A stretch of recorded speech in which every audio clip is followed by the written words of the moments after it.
আমাৰ এই ভাওনা ভাগ জুবিন গাৰ্গৰ যি সোঁৱৰণত পতা হৈছে তাৰ প্ৰতি লক্ষ্য ৰাখি আমি এটা কথা ভাবিছোঁ যে আমাৰ যিহেতু উঠি অহা নৱপ্ৰজন্মই হৈছে দেশৰ ভৱিষ্যত, গতিকে তেখেতসকলক আমি কেনেকৈ এই কলা সংস্কৃতিৰ লগত জড়িত কৰি এই মানে আগবঢ়াই নিব পাৰোঁ, যাতে অনাগত দিনত আমাৰ এই গাঁওখনৰ পৰা এজন ভাল শিল্পীৰ জন্ম দিব পাৰোঁ, তাৰ এটা কামনা। লগতে আৰু জুবিন গাৰ্গৰো যি মানে এই সংগীত জগতৰ লগত তেখেতৰ এটা বিশাল সম্পৰ্ক আছিলে, গতিকে এই বস্তুখিনিৰ লগত আমাৰ নৱপ্ৰজন্মখিনি কেনেকৈ জড়িত কৰিব পাৰোঁ তাৰ ভাৱধাৰাৰে আমি এই কামখিনি আগবঢ়াই দিওঁ। হয়, আজি আমাৰ ৰাতিপুৱাৰ পৰা প্ৰায় 8টা বজাৰ পৰা আমাৰ কাৰ্যসূচী লোৱা হৈছিলে।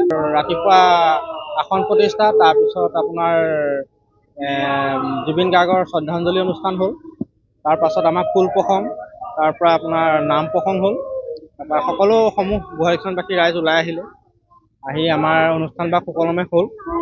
তাৰপৰা এতিয়া ৰাতি আমাৰ ৰাম পৰাজয় সীতা পাতালে গমন নাটভাগ আমাৰ মঞ্চস্থ কৰা হৈছে। আমাৰ হিয়া আমঠু জুবিন গাৰ্গৰ যিটো প্ৰতিটো শিশুৰে ধৰক আপোনাৰ মনত এটা জুবিন গাৰ্গ বুলি ক'লে সকলোৱে চিনাকি, গতিকে তেওঁলোকৰ মানে এটা আগ্ৰহৰ কাৰণে আজি আমি এই ভাওনা ভাগ এনেকৈ আপ্যায়ন কৰিব পাৰিলোঁ, আৰু তেওঁলোকৰ এটা কিবা এটা মনত ভাৱ ৰৈছে।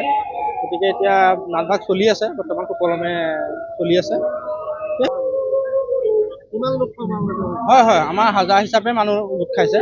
আমাৰ এটা বৃহত্তৰ অঞ্চল, সকলোৱে আচলতে ভাওনা এখন বুলি ক'লে এইটো ইমানো মানুহ নহয়, কিন্তু জুবিন গাৰ্গৰ সৌজন্যত আমি পতাৰ কাৰণে তেখেতৰ শ্ৰদ্ধাঞ্জলি অনুষ্ঠানটো ৰাখি মানুহখিনি যথেষ্ট আগ্ৰহী হৈ পিনি ওলাই আহিছে সকলো। ভাল লাগিছে, এনেকৈ আগবাঢ়ি যাওক। জুবিন গাৰ্গক সদায় আমি ইয়াৰ মাজত আমি জীয়াই ৰাখিব বিচাৰোঁ।